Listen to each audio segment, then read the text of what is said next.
Here's Scott, right? Scott from Bowie, Maryland. Yes, sir. Give him a round of applause.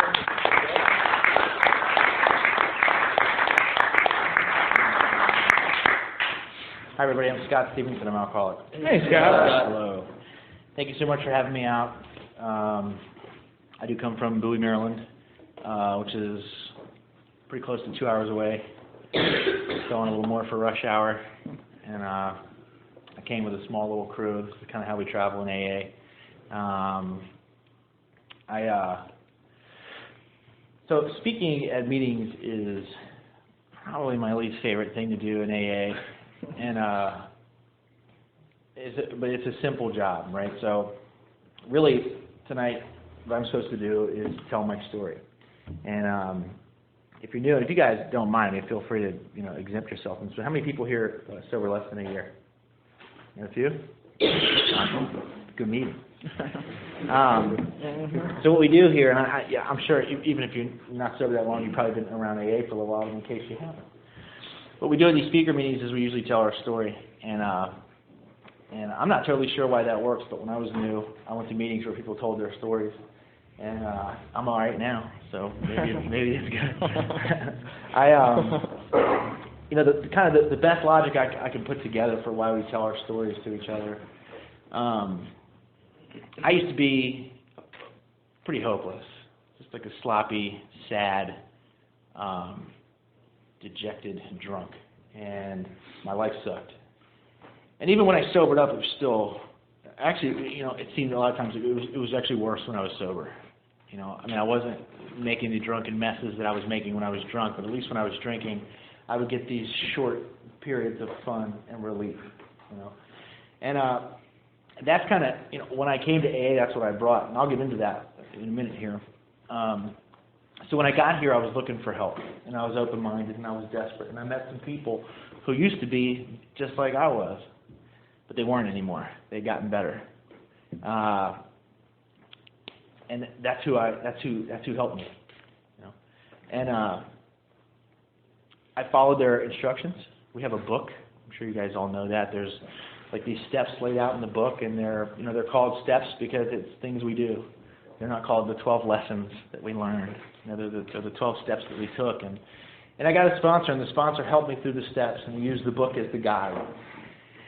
And I did the best I could. I followed the directions as best I could, and life started getting a little better. They shoved me out the door to try and find people who needed the message so I could carry it to them. And I did a terrible job at it, but I did a terrible job consistently because I was doing it consistently. And that all started a little over 13 years ago. I haven't had a drink since. I'm 33. I quit drinking when I was 20. Never had like a legal drink in the bar. From what I understand, I'm not missing much. And so somehow through the course of my story, I got better. I was hopeless. I was desperate, and now I'm pretty content. In fact, as cheesy as this sounds, I'm pretty excited to be alive. This is quite a time to be alive for me. There's a lot of cool things happening. Some of them are on the outside, but most of them are on the inside. My life gets lighter, brighter, easier, more fun.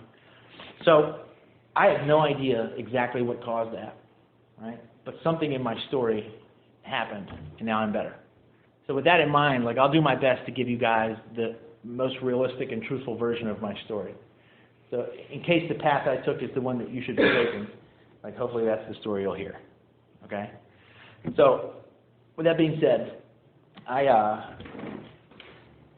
before I even started drinking, I was just a weird kid. And I hear this a lot in AA. I was a weird kid. I didn't look weird. I didn't even act that weird, but I was weird. And I remember being, 4th or 5th grade and standing outside on the first day of school. And the way we did it at my school is you line up outside on the playground behind your teacher. So you go there, you have a piece of paper that says who your teacher is.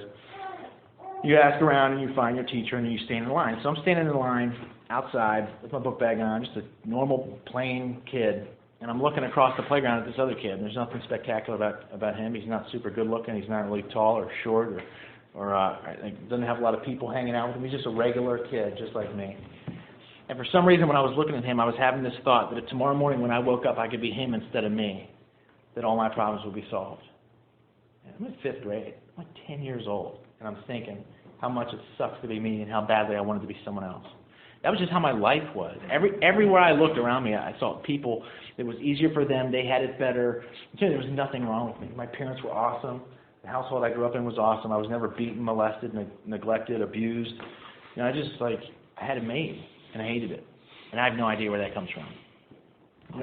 Every night at my house, we'd have, bedtime. My parents were responsible parents. I got an older brother, younger sister. They tried to corral us up to bed at a certain time, usually around 9 o'clock, and I hated that. It was the worst part of my day every day. Because at 9 o'clock, I'd have to go upstairs in my room alone, in the pitch dark and the dead silence, and I'd have to wait until I fell asleep. And my head would start going 100 miles an hour. And I would just be thinking about the craziest stuff. It didn't even make sense. That a 10-year-old shouldn't be thinking of. Why'd I get stuck with this face? How come I'm not allowed to wear baggier pants? Why do my parents hate me? And I remember sitting there thinking, what's going to happen after I die?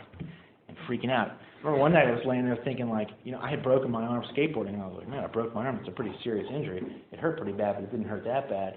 And I was thinking, statistically, I'll probably get hurt way worse than that at least once in my life. And then I'm panicking about how bad I'm going to get hurt. I'm like, man, who knows? It could be a car accident, or I'll get my arm ripped off or something. And I'm laying in bed, 10 years old, sweating, heart pounding, buried under the blankets because God knows if one little foot poked out, I don't know what was going to get me, but it was going to get me. So I'd suck it back in, and I would just sit there and breathe the air I just exhaled. And man, it would just suffer, and I would wait. Every night I would try and turn the bathroom light on, leave my door open, leave my brother's door open so I could hear him snoring, anything to comfort me. Every single night was like that for me when I was a kid. And I don't know where I get that from. In my first year anniversary, I was sober a year, my parents were there, and I was telling that story, and afterwards my mom came up to me, heartbroken, eyes all glassy, and she says, Scotty, you couldn't sleep when you were a kid? I was like, no, never, not a single night. And she was like, why did you never say something to us about that? I'm looking at my mom I don't know. I have no idea. It's the way I was. I just sat there and I don't know. It was a normal life for me. It seemed totally normal. I never once thought something seriously wrong here. I should seek help. Maybe my parents. Maybe I should tell my guidance counselor at school or my best friend or something. I just never. It's just the way it was. I just tried to play it off like I was normal. That was every day for me. And so when I got into high school, or just before, sometime around there, I was just kind of exploring my options, seeing what was out there, and a couple buddies had started drinking, and I had never drank before. And we tried to drink this one night. It was my first drink ever, and we weren't old enough to get alcohol, but my buddy's sister was. So we sent her to the liquor store with $10, and she comes back with some booze. Now, we couldn't get it from that day, so we had to wait a day. Now, it's June or July in Maryland. It gets hot.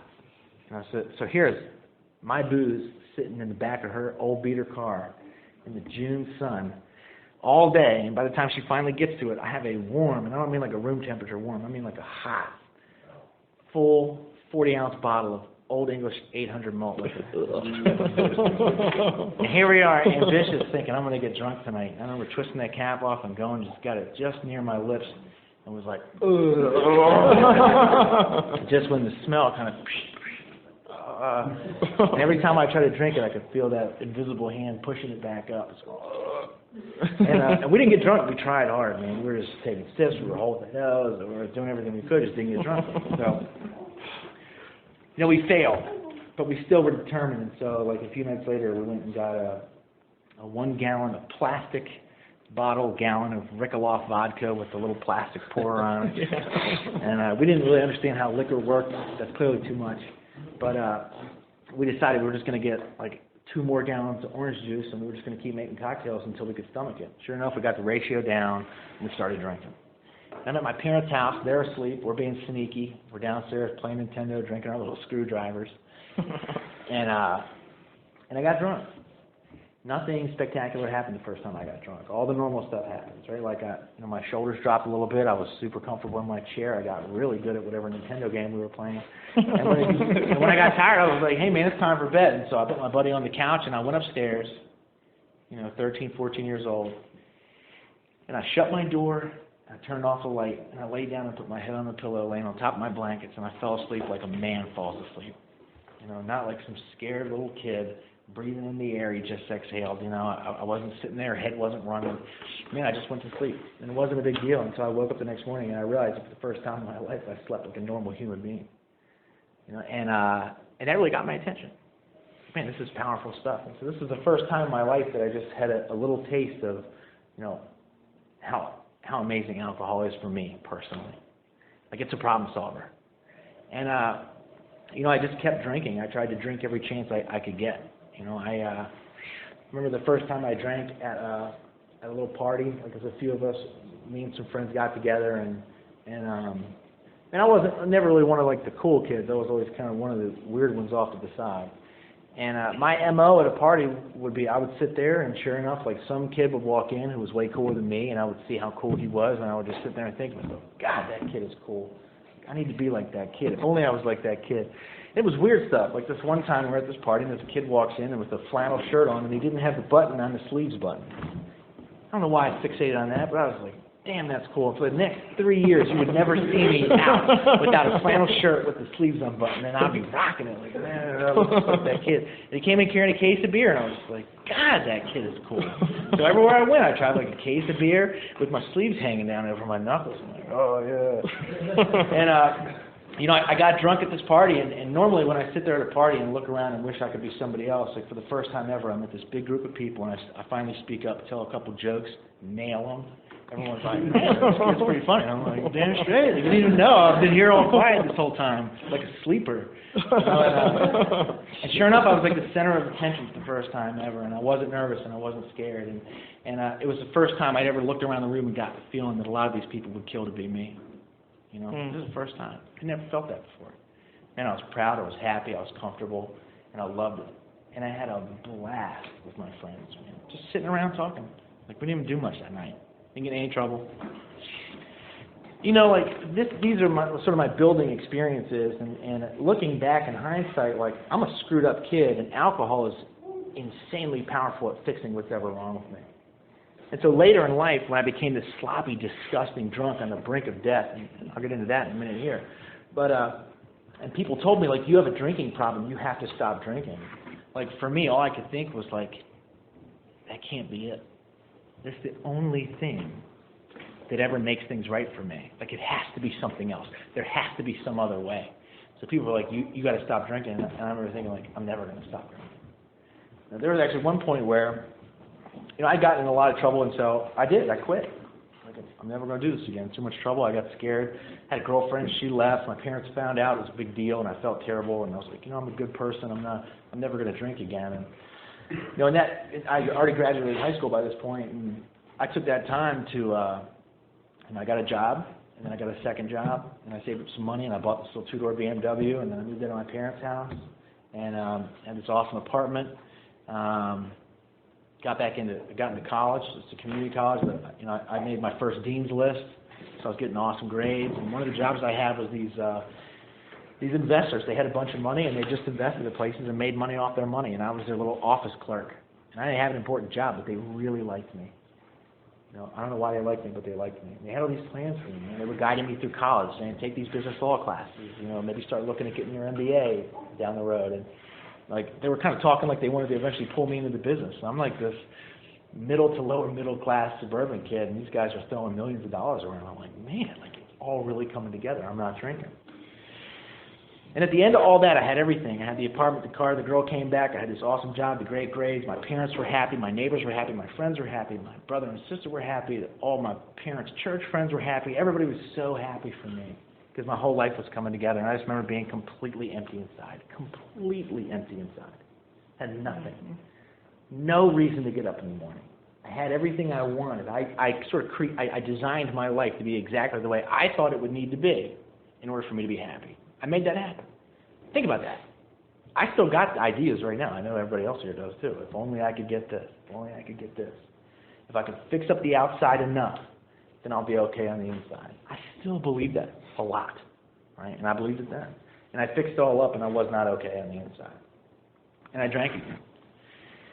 I mean, like, people are like, oh, you relapsed. I'm like, not really, man. Like, it was a triumphant return to my home, you know? It was like I was coming back from war. Like, I went out, I accomplished all these things, and I finally get to come home and reward myself.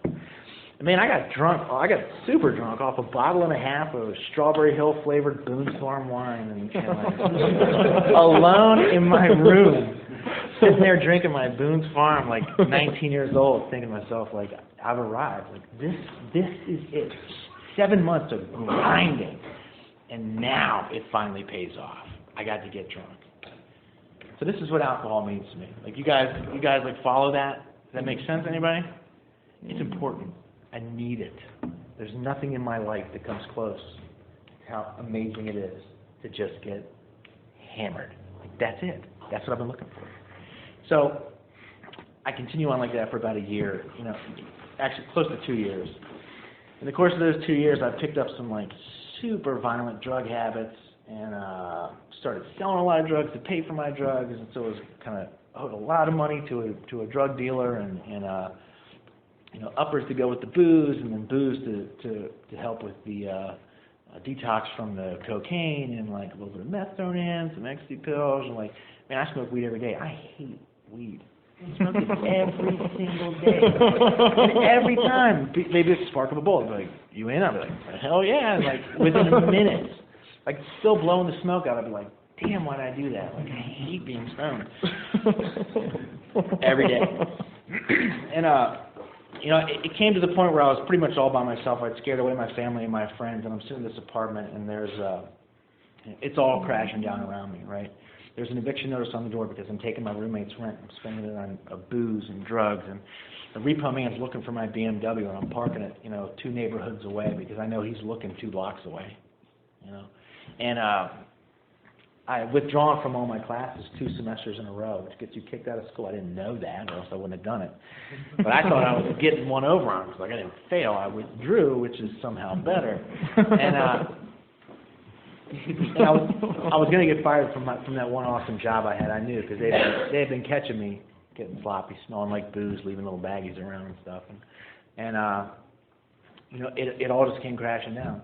And towards the very end, I remember sitting there with a bottle of liquor and whatever drug was on the agenda that night. And I remember thinking to myself, like, I could die at any second. And I just take another shot, do another line. Like, there was nothing. I had no mental defense against like accidentally killing myself. Like that's where I was. So I ended up back at my mommy's house, and she's going to save me. And her and my dad still together, and she's got this great job in D.C. She works at this office building, this magazine production company, and she gets me a job at her work. She tells me it's going to be okay if I just get my life together, quit drinking. By this time, I desperately want to quit drinking, even though I hate being sober just as much as I hate being drunk. But it hurt so bad, And I was just turning out to be such a loser that I just wanted to stop and try to do like I did the first time. Remember, I quit, and I got it all together, but now I couldn't quit. I'd make it a day or 2, and then I would change my mind. People are always like, oh, you drink against your will. I'm like, what does that mean? Am I literally yelling at my hand? Like, no. Is it like pouring the booze into my mouth? Like, it never happened that way. For me, it was just I changed my mind. I always change my mind. So I'll be like, I'm going to quit drinking. I'm done forever. I never want to do this again. And as soon as I started feeling better, maybe a day, maybe 2, maybe 3 days, I'd be like, you know what?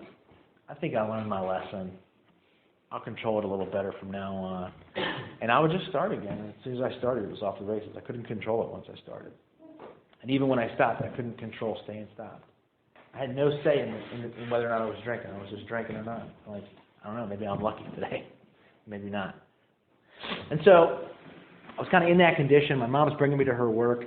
I get there on Monday. I'm nervous. I'm freaking out. I'm probably detoxing a little bit. And I stay sober Monday, and I just try and follow the instructions. They give me some little jobs to do. Organize the stock room. Don't make a mess. Don't get in anybody's way. I do it. I do it in a day. And I come back Tuesday, and they're like, man, I can't believe you got that whole thing done in a day. And they're like, well, try this and try this. And they gave me some other work to do. And so I'm doing pretty good. Wednesday rolls by. By the time I'm end of the day on Thursday, they've set aside a little office for me on the 5th floor. And they're like, this is your office. And they're getting the computer ready for me. And they got this really, really cool work for me to do. And they're like, usually we don't have interns do this kind of work, but you've been so awesome that we're really confident that you can do it. And I'm like, things are finally starting to look up. And I've been sober 4 days at this point. You know, the shaking's starting to go away. I'm not jonesing so bad. And then comes Friday. And I get to work. I ride in with my mommy, the way we do. And she goes to her office on the 3rd floor. I go to mine on the 5th. And at this point, I'm like vibrating in my chair. Like, I'm desperate. And I want to go get drunk, but I'm in D.C. I don't know where the liquor store is. Even if I did know where it was, I was only 20 years old. I had my brother's driver's license. He's older than me. That's how I got booze. But I didn't have it with me. They had taken it. You know? And so I'm sitting there desperate, and I didn't know what to do. And I ended up coming across this a box of cans of like compressed computer cleaner stuff. Oh, I see you're familiar with it. And so I just go to town on this thing, man. I get that little tube in and start, and I completely black out. You know, I'm doing it so much that a big layer of ice forms around the can, the thing's stuck to my hand, I start puking everywhere, I get up, I'm running around the office, running, like sprinting in an office building, vomit on my shirt, run into one of the copiers, break it, dash into the bathroom because they're looking for me, and fall asleep on the counter, not even like in the stall. Fall asleep on the counter, I get jolted awake, and some dude comes in and is like, what the fuck? And I'm like, oh, and so I run out of there. And I caused this big scene, and like, it's not a big office building, but like, they couldn't catch me for a little while. So I'm just like running around, occasionally making pit stops at my office, like reload, and then we'll just keep going, and like, you know, it really, honestly, like, it is a funny story. But man, so like, I looked up what I had done later, and like, I definitely did enough to kill me. There's like a lot of recorded deaths from that kind of like desperation drug use, and people like huff and stuff. And this is a funny story. So I got caught, obviously. And it was a big deal, and we'll get to that in a second. But I never really got caught red-handed doing drugs, right? So I got caught drinking a lot. Drinking is my baby. Like, that's my thing. But I did a lot of drugs too, right? And I never got caught red-handed doing drugs, except for 2 times. Once when I was like 14, before I ever even drank that much, I was working at Baskin-Robbins, and we had these spent whipped cream canisters. And I would take them all home at the end of the night in a big trash bag, hide them in my room, and then before I went to sleep, I would, you know, huff them all down, and I would fish out on my bed. And I was passed out, and my mom came up and found me with all these whipped cream cans. She was like, oh my God. And she couldn't believe what I was doing, because they're like nice, conservative Christian people. And she freaked out, and you know, it took a while for that to settle down. And then I never got caught red-handed again for another like 6 years until this day at her office. So like, I'm an alcoholic. I drink. The drink is my baby. But if you ask my mom, like, I'm not a huffer, but according to my mom, like, that's all she knows that I've ever done. It's all she's ever caught me doing. Did you tell them about your huffing problem? And I'm like, Mom, I did it 2 times. She's like, oh, I just so happened to catch you the only 2 times. I'm like, yes, that's what happened. I'm a sloppy huffer. Like. So I get in trouble here. I'm in my mom's work. Everyone's technically a sloppy huffer. I've never met a neat huffer. So I'm at my mom's work, and I come to, right? And this is a nightmare for me, because I'm all about keeping it together on the outside. I don't want people knowing the mess I'm in. I don't want people knowing the trouble I'm in. I don't want people knowing who and how I really am. I hate that. I hide it as best I can. And getting caught drunk is no big deal. It's just some good old boy stuff, like everybody drinks. You know, they write songs about it. But getting caught doing this type of thing was low for me. And I come to it in the CEO of the company's office. And it's actually a husband and a wife. They own the company. They run the company. They got about 100 employees. And so I come to, and I look over, and my mom's there, and she's crying. She's sobbing her eyes out. And I look over, and I see the boss and his wife, and they're both crying. And I'm just like, I've got vomit on my shirt, a couple bruises, cuts. I'm just like, what the hell happened? And, you know, my mom's boss was like, you know, they told her, they're like, you're sending him away. He's going away for treatment somewhere. I had never, ever sought help. Ever. This is just like when I was a little kid. I don't know what is wrong with us, right? But I never once asked for help. I just thought I could fix it myself, and I always tried to fix it myself. Even now in my life, like, I don't want to ask for help. I mean, I got problems. I got things that probably aren't great. You know, I got a little bit of debt. I fight I'm engaged. We fight a lot. You know, there's these things that by nature I don't want to ask for help with. You know, but I know better these days. Like, I know to speak up. But back then I didn't know. So trying to fix it myself, that's how I ended up like coming out of a blackout covered in vomit in my mom's work in front of her CEO in his office. Like that's where that got me, trying to do it on my own. So they sent me away, and rehab was cool. If you can do it, great. If not, that's fine. It's really not necessary. I went to rehab, and really what it was they plucked me out of my chaotic life, and they like put me in this safe environment for 4 weeks, right? And it was cool. There was therapy, and the food was all right. They had like, you know, a little basketball court. It was nice. It was down in Florida. I was only there for 4 weeks, and you know, I was in therapy every single day, and my therapy, we were there for a 3-hour group session, 1 hour solo session, and an hour with a psychiatrist. Yeah, and they prescribed me a ton of meds, and they were doing all this, like you write the letter, but then you burn it, and then you have an empty chair, and you imagine a person that you really don't like is in a chair. You yell at them even though they're not there. Like this, you know, it's just stuff you do to help with your emotions and things. And it was pretty cool, I guess. I left there 4 weeks later, just as confused and as terrified as I was when I showed up. The only difference was I had 4 weeks under my belt. I wasn't detoxing anymore. My head was a little clearer, and I was going home. And on the way out, there was this one counselor there who was in AA. And he told me, you know, he was like, Scott, you know, a lot of people that are leaving, I like to have a little talk with them. I want you to know that, like, you've done a good job, and you're sober 4 weeks now. But there's 2 things that you absolutely have to do when you leave here if you even want a shot at surviving. And I remember thinking, well, that's a little extreme, you know what I mean? But all right, like, what are they? And he said, you have to start going to meetings every day, and you have to get a sponsor. And he told me that's not enough. But that's enough to get you started. Because if you do these 2 things right, then the rest should take care of itself. You know, and I took him seriously, man. I really didn't want to be the way I was. I desperately wanted to be different than how I was. And so I get out of rehab, and I fly back home to Maryland, and went to a meeting that night. You know, and I looked up. I think at the time, this was like 13 years ago, so the internet wasn't really as awesome as it is today, but I got home, and we called the intergroup office, and I found out where the closest meeting to my house was, and I went to it. So here I am in my first AA meeting out of rehab, and it's like 4 or 5 older people, one lady's knitting, you know, and I just remember thinking, like, knitting is so lame, dude. And this guy was up front, and he was talking about, you know, he's like,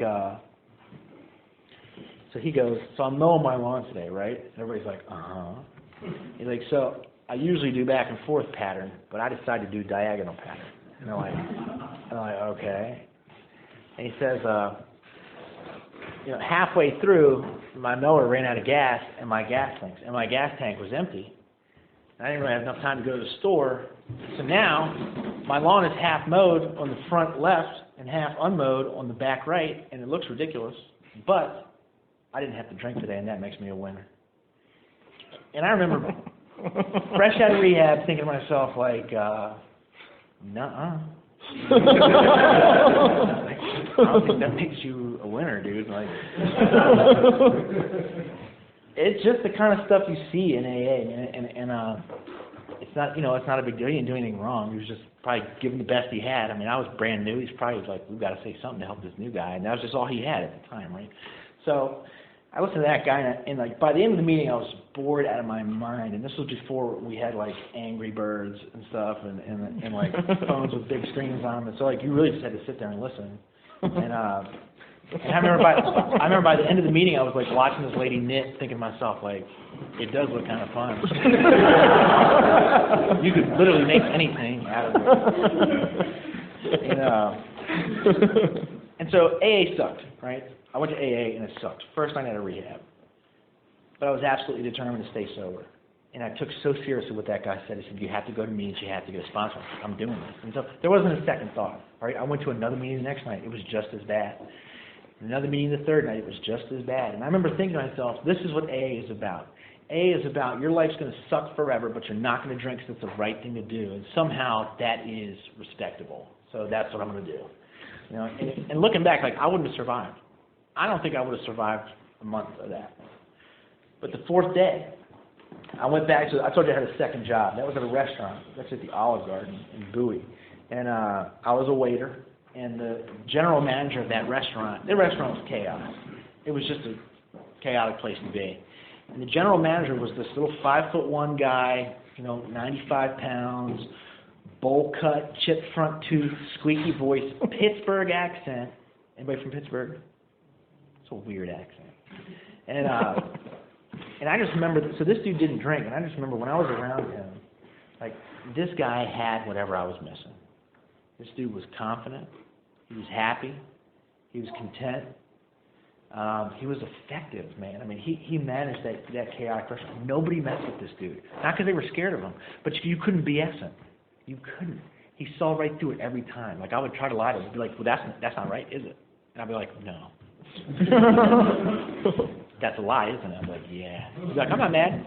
I'm like, oh. We'd be drinking the wine and stuff. So I wanted to be just like this dude. And he didn't drink, and I always thought that was super cool that he didn't drink. And I remember when that guy told me, you got to go to meetings, you got to be a sponsor. Like, the only person I could think of was my general manager at the Olive Garden, but, like, I was pretty sure he wasn't in AA, because, like, especially now, because, like, I've met these AA people, and they don't have it together like this guy has it together. But anyway, I go back to that restaurant because I got, like, a couple paychecks left over, and if any of you ever waited tables, the paychecks are like $11. It's not a lot of money, but I still wanted them. And so when I get there, I remember thinking, I made a special trip to the back of the restaurant to try and see if this dude Chad, my general manager, see if Chad was there. And he is. He's in the office. So I go back there, and he's like, oh, my God, we thought you died. Where have you been? And, I still don't have a lot of awesome stories to tell. And so I was very proud to say I've been at Rehab because, like, for the first time, I had a little bit of street cred for, like, one thing. And so I was like, I was at Rehab? I bet you didn't even know I partied that hard. But I did. And he's like, how you doing? And I was, like, super dramatic, like I was on a VH1 special. I was like, well, it's hard, and the odds are stacked against me, but, uphill battles are my forte. And I was trying to be, like, super cool, and he was just like, what the hell are you talking about? So I think he, like, sensed that I was going to die soon. And he stood up and he closed the door to the office. It was just me and him sitting in this little tiny restaurant office. Looks me dead in the eye, and he says, Scott, I'm an alcoholic. I'm a member of Alcoholics Anonymous, and I haven't felt it necessary to take a drink in close to 4 years. Now, I'm going to a meeting tonight, and I'd love it if you came with me. There's some things I'd like to talk to you about. And man, I could have melted right on the floor, dude. I was like, oh my God, this dude's in AA? This dude? No way. Like, it just didn't make sense to me that somebody that, like, decent and worthy to be looked up to could be in AA. That was foreign to me. Like, I met dudes in AA. They get upset when their lawn looks weird. I went with him. I was like, yeah, I'm in your car. Like, yes, please. And so I get in his car. He drives me, like, almost an hour north to this meeting in Parkton, Maryland. It's the Parkton Step Group. It used to meet on Monday nights. It's not around anymore. And so I get in his car. We head up there. And on the ride up, he starts talking to me, right? Just not preaching to me. He's not, like, interrogating me. He's just talking. So he said, how you doing? I said, yeah, I think I'm okay. And he started asking me, this is how you know, like a good sponsor. He started asking me yes or no questions. Because he knew I was full of BS, So he started asking me all these yes or no questions. And if I tried to answer more, he would stop me right away and let me know that was a yes or no question. And I was like, oh, sorry. So he asked me about my drinking. He says, when you start drinking, do you know when you're going to stop? And I thought about it. I was like, no, I plan on stopping, and I never quite stop when I plan on stopping. He says, when you're stopped, do you know when you're going to start again? And I started thinking back, and all those times I swore I'd never drink again, and I meant it. And I always drank again. And I said, no. When I've stopped, I don't know when I'm going to start again.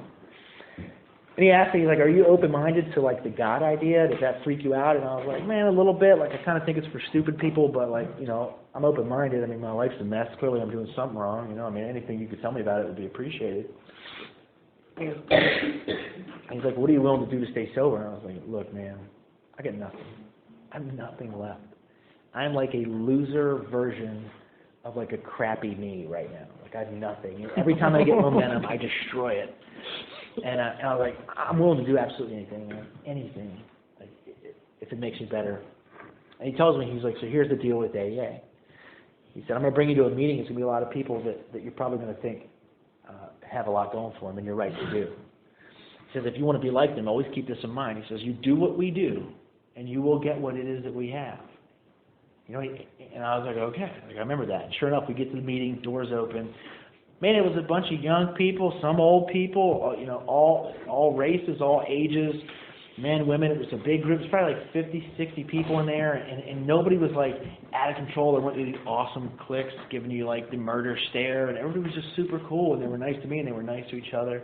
And I mean, there was no like, you know, I don't know, like you just knew, like when you walked in, like it was a little different. I grew up going to church, man, and like, when you walk into the church, you want to make sure you got your Sunday best on, make sure everybody knows that you didn't sin this week, not this last Sunday. And you walk in there, you keep it very quiet, and you don't talk about like, man, I looked at porn for like 8 hours yesterday. Like, you just don't talk about that. You walk in church, it's your A game, and like you come into AA and you're like, he probably smoked crack. Like everybody knows when you walk in, you're like, look at this loser. And so everybody had that attitude. No one thought they were better than me. Everybody was just cool, and you could tell they loved each other, and you could tell there was something there that was worth having. And so, you know, I got comfortable in my chair and I listened. And this kid spoke, and you know, he was like my first speaker I ever heard. And me and him are like really close today, and we've been through some really cool stuff together. And you know, he did a good job speaking. I remember during the whole like 40 minutes he spoke, he mentioned once, like briefly, that he went to rehab in Florida. And I'm like, I went to rehab in Florida. Oh my God, that's God. You know what I mean? My sponsor's like, dude, everybody goes to rehab in Florida. It's like all rehabs in Florida. I was like, oh. And on the ride home, I asked that guy. I was like, hey, look, like I really need a sponsor. Like, and you know, would you be my sponsor? And it was just weird. Again, like I'm not an ask for help type of guy. Like not because I'm like too proud. It's because I'm too scared. You know, like I just don't. Sometimes it's as dumb as like, well, what if I sound weird? Ask them. You know, like better not ask them. So you could die, but at least you won't sound weird. And so I asked him on the ride home. And I was like, you know, will you sponsor me? And so he's like, yeah. He said it'd be an honor. And he starts talking about this 4-step. And I'm like, 4-step? I'm like, why are we starting off on the 4-step? And he's like, well, we're not starting off on the 4-step. He's like, the whole ride up here, we were talking about powerlessness. When you start, you don't know when you're going to stop. You don't know when you're going to start. You have no power over that. You know, unmanageability. You know, he's like, even if you're paying your bills, like, are you content? Are you happy? I'm like, no. And he's like, so you can't even manage to be happy. How manageable is your life? I'm like, touche, sir. And he's like, you're open-minded to the God idea. That's all you need for step 2. And you said you wanted to do anything. Let's test the theory. Let's do some stuff. You know, so here we are on this car ride up here. He's walking me through these first 3 steps without my permission, without me even knowing that's what he was doing. I don't even think he realized that's what he was doing. I think it was just a natural course of conversation when you get a desperate drunk who needs help in the same car with a recovered drunk who knows how to help. It's a natural thing that he starts to share his experience helping me out. And I went through the steps with this man, and things started to get better. Okay, and I'm not talking about, oh, I suddenly made a bunch of money, and then, like, I got this awesome house. Like, none of that happened, man. In fact, I went broke in sobriety. I ended up moving to York, PA, and splitting a 3-bedroom apartment above, like, this Jamaican bodega that I'm pretty sure was, like, a weed front. And I was living with, like, Fat Rick, the pot-smoking tattoo artist, who said he was sober but never stopped smoking pot, and Amish Dave, the methadone addict, who's on like a 3-year Rumspringa, and I'm just like, dude, like, you guys are supposed to be sober. I'm living in this apartment with them. We're going to meetings every night, like, trying to help where I can, and you know, as I'm starting to get a taste of this, like, I make my way through the steps. I make some amends. I'm doing some of the 10 and 11 stuff. You know, for those of you who are brand new, you know, we do this inventory, we take a hard look at ourselves, we make some amends, you know, we clean up some of the mess we've made, and then we kind of seek God a little bit internally, a little prayer, a little meditation. We try and make sure we stay fresh with this new way of life, and I was doing all that, and I was feeling a lot better. I was like, man, this is really great. Like, I love going to these meetings with you guys. It had been like 5 or 6 months, and that's when my sponsor was like, get out of my car. What are you talking about? Get out of your car, man. Like, you're my sponsor. Like, this is why I'm sober. And he's like, you're not going to stay sober riding in my car. He's like, you got to put somebody in your car. You've got to go out and try and carry this message. And I remember thinking, look, I was like 5, 6 months sober. I'm not telling people like, hey, forget the steps, man. Just go help people. That's not what I'm saying. I'm saying I'd been through the steps. I had an experience with recovering from alcoholism, and they were urging me to go out and carry the message, or else they didn't think I would make it. So they were telling me pretty much that the 12th step is as important as anything else I would do. In fact, they were pitching it as if the 12th step was the end game, and everything I had done up until then was just to prepare me for that work. And they shoved me out the door, man, and I was like, hey, I'm young, I'm early in sobriety, no one's going to listen to me. And if someone does listen to me, I'm not sure I'm comfortable with that because I don't think I know what I'm talking about. What if I kill him? You know, and they were like, man, that's none of your business. Just go carry the message. You know, he's like, don't make up some weird stuff and to tell them. Stick to the book. Stick to your experience. They were like, do you think you're recovered? And I was like, I do, man. I feel like I'm recovered. Like I'm okay. Like I don't want to drink all the time. I don't think that the drink is my only shot at a happy life. Like I'm excited about being alive without drinking. Like I'm enjoying what I'm doing right now. I'm happy. They're like, so you're better. So whatever you did, you need to bring exactly that because other people need it. And they shoved me out the door. Man, I fought it kicking and screaming. I didn't want to. But I go out to these meetings every night. I'm looking for the guy standing by himself. I'm looking for, man, we just saw this. Did you guys see this super drunk dude outside? His name is Jeff. I tried to get him to come in here, but he didn't want to come in here. And he tried to guilt me because he dumped out his Steel Reserve because he was going to come to AA meeting. But I told him that was his problem. But it was like find them. Find the drunks, find the people who are lonely, find the people who just got sober, who don't have any hope in their eyes, find the people standing by themselves, find the people who were lost, find them, and just be with them, man, and just try and carry some of this message. I was like, well, what if they don't want me to sponsor them? He's like, who cares if they want you to sponsor them? If they want you to sponsor them. If not, help them anyway. Just do your best, man. So I went out to try and help. I'll never forget, man, this was the first dude I ever got to, first dude that ever asked me to sponsor him, right? I'm like, oh my God, yeah, I'll sponsor you, man. And we start going through the book, we're reading every page, every word, and I'm picking it apart for him. And he's nodding out pretty hard. And I'm like, well, that's okay. He's probably just tired from the DTs. And we keep going through the book, and he writes his 4th step, and I'm walking over to do his 5th step. It's the first 5th step I've ever heard. I'm super nervous. I get there. Now he's nodding hard. He's drawing a little bit. He's got the tiniest pupils I've ever seen in my life. And he's like, okay. So we do his 5th step, and that next night after his 5th step, I'm back at my home group on Monday night. I've been sober 6 months at this point. And I'm standing there with my sponsor, Chad, and I'm telling him all about this dude. I'm like, man, I'm doing everything I can. I'm pouring my heart out. I got the book open. I was honest with him. I told him stuff from my 5th step that I never told anybody besides you. And I'm like, and here I am. I walked 12 blocks to get there, and I'm pretty sure he shot 3 bags of dope before I walked in the door. I'm like, this guy's high. I know this stuff doesn't work if you're getting high. And I'm like, why is he even in AA? I don't even think he drinks. And I'm freaking out about this dude, trying so hard to help him. And I'm looking dead at my sponsor. He's got this giant grin on his face. He's just looking at me smiling, wide-eyed, teeth showing. I'm like, what? What's so funny? I don't get it. He says, do you realize in the 6 months that I've known you, now we talk every day, right? Yeah, we talk every day. He says, in the 6 months that I've known you, this is the first conversation that you and I have ever had that wasn't about you. You only ever talk about you. He's like, do you see how much you've changed? Here you are running around worrying about this kid. You don't even know him, but you love him. Why are you so worried about him? I'm like, I don't know, man. He's like, how you doing? And I was like, I'm great. He's like, that's what it's about right there. You know? I'm not designed to sit around and think about myself. I'm not. I get miserable that way. I'm not designed to sit around and make me perfect and make my life perfect and make my bank account perfect and my house perfect. And I'm not, that's not, I'll never be happy doing that. I've tried that. I still try it regularly. It never works. And I'm good at it. It's the scary part. I can make things happen. Never works. Always empty. Always empty. But when I get out and just take a little bit of the love that's inside of me. Man, they talk about the big book that says the fundamental idea of God is deep down inside every single one of us. I never believed that until the first time I saw the love in me find a way out to another person. That was the first time when I started to honestly believe all the way, there is God inside of me, man. And it's powerful to experience that. I say my prayers in the morning. I pray now. And that's weird to me. I still, honestly, a lot of times when I'm praying, I'm like, this is ridiculous. Hello, sir. And I don't know who I'm talking to, man.